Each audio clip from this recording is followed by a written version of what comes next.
Qala Rasulullah sallallahu alaihi wasallam, lam. Afdal ibadati qiraatul Qur'an. Ehoknya banyak banget ini. Seutama-utamanya ibadah umatku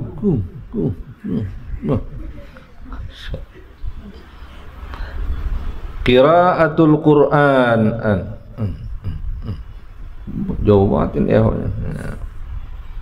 Seutama-utama ibadah umatku adalah baca Al-Quran. Nah, lakukan udah. Satu hari 1 juz minimal. Itu sudah kewajiban santri 1 juz.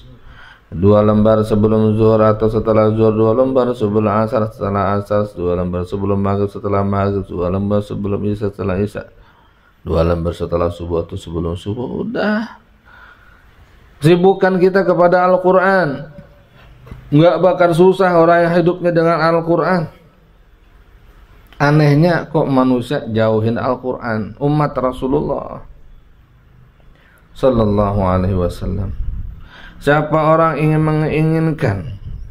menginginkan ilmu, maka dia harus dekat dengan Al-Quran. Karena segala ilmu ada dalam Al-Quran.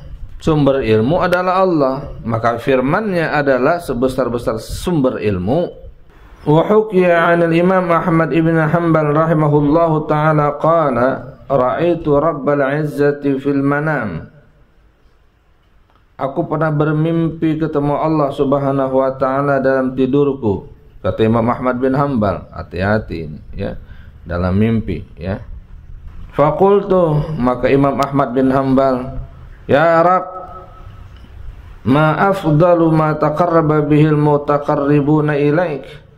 Ibadah apa yang paling utama untuk dijadikan alat untuk mendekatkan kepada Engkau sebagaimana orang-orang yang dekat kepada Engkau? Apa sih yang dilakukan oleh orang-orang yang pernah dekat kepada Engkau ya Allah? Luar biasa. Mimpinya ketemu Allah, tanya langsung. Ini sekelas Imam Ahmad bin Hanbal. Luar biasa. Faqala bi kalami ya Ahmad.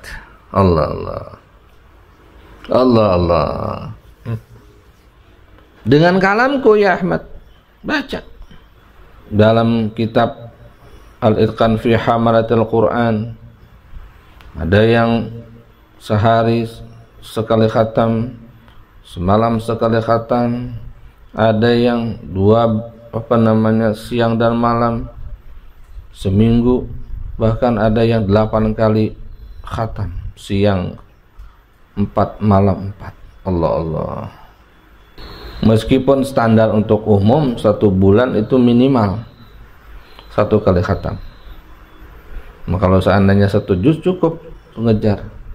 Bagaimana kita mengharapkan ilmu kalau kita jauh daripada sumber ilmu? Orang yang tidak baca Al-Quran, hatinya tuh gersang. Tahu gersang? Tanah kering kerontang, nggak subur, ditanamin apa mati. Maka setelah mendengar ini tidak juga termotivasi kita untuk baca Al-Quran, dia hidup dengan keanehan. Maka paksakan diri. Maka buat suasana di pondok itu suasana cinta kepada Al-Quran. Tidak didengar kecuali kalamullah.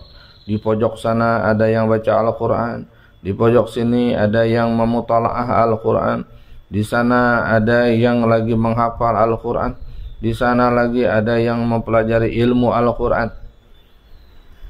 Yang di sana ada yang ngamalin Al-Quran, baca sholawat. Baca sholawat kan ngamalin Al-Quran. Jadi suasana itu suasana agamis, bukan kayak di pasar. Di sana ketawa, di sini cekikikan, di sini kejar-kejaran, persis kayak taman anak-anak, bercanda, bergurau.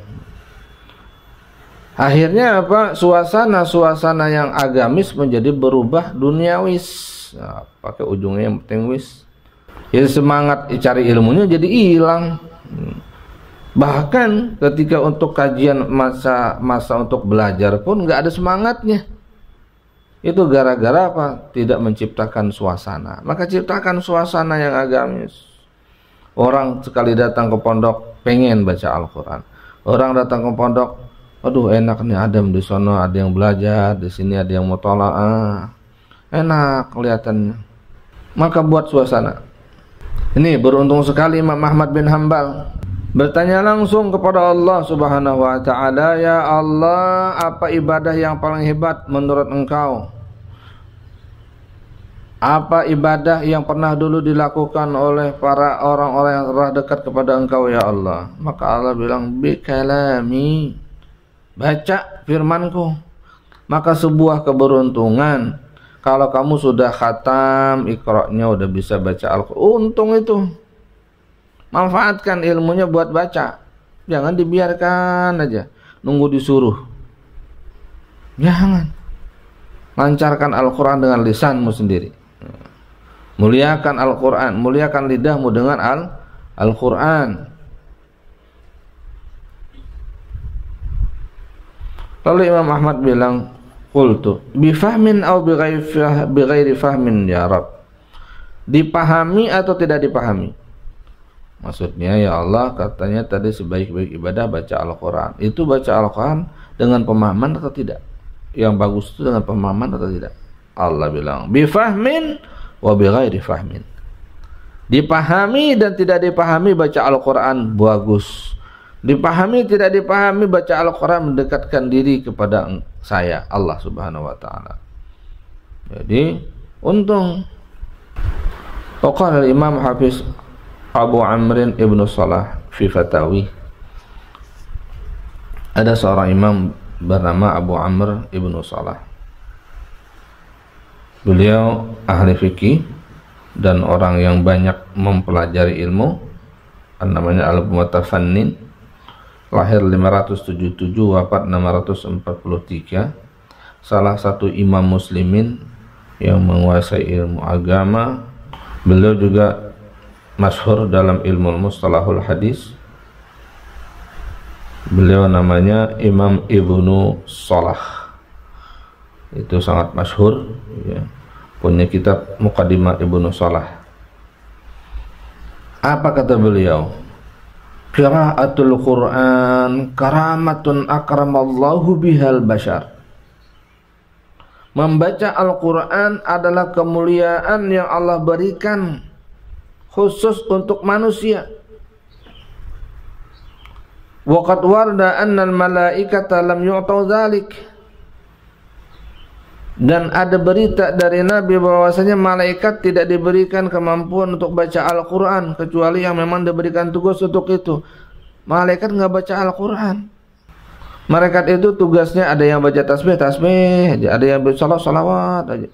Dia satu warna kerjaannya. Wa annaha harisatun lidzalika 'ala istima'ihi minal ins. Dan sesungguhnya para malaikat itu sangat beranimo, sangat bersemangat, sangat demen, sangat suka atas mendengar bacaan Al-Quran dari manusia. Jika ketika kamu sendiri baca Al-Quran, itu kalau kamu lihat itu malaikat ngerubung, berjubel-jubel di sisi kiri kanan atas belakang kamu. Kenapa? Karena mereka suka Al-Quran itu dibaca. Karena mereka tidak diberikan kemampuan untuk membaca Al-Quran. Baca Al-Quran adalah karamah, kemuliaan dari Allah diberikan kepada manusia. Bagi yang mengambilnya, bagi yang memanfaatkannya. Jadi orang baca Al-Quran itu kelihatannya aja dia sendiri. Bismillahirrahmanirrahim, dibaca sendiri. Qulhu dibolak-balik kemudian. Habis lagi baca lagi, khatam lagi baca. Sendiri aja. Malaikatnya banyak. Maka sangat-sangat rugi sekali kalau kita lisan kita sudah fasih baca Al-Quran, waktu kosong nggak dimanfaatin. Maka ketika baca Al-Quran niatkan, ya Allah, dengan baca Al-Quran ini tambahkan ilmu saya, buka Futuhul Arifin, gugur rontokkan dosa-dosa saya di mata, dosa di lisan, dosa di kuping. Berikan aku pemahaman yang diberikan kepahaman itu kepada orang-orang sebelum saya. Obati segala penyakit zahir dan batin saya. Berikan lezat zauk dalam merasakan ayat-ayat ini. Baca, rasakan kehadiran para malaikat. Ini ilmu ini. Imam Ibnu Shalah mengatakan demikian, ilmu langka, maka hendaknya menjadi motivasi. Allahumma ja'alna min ahlil Quran. Iqra.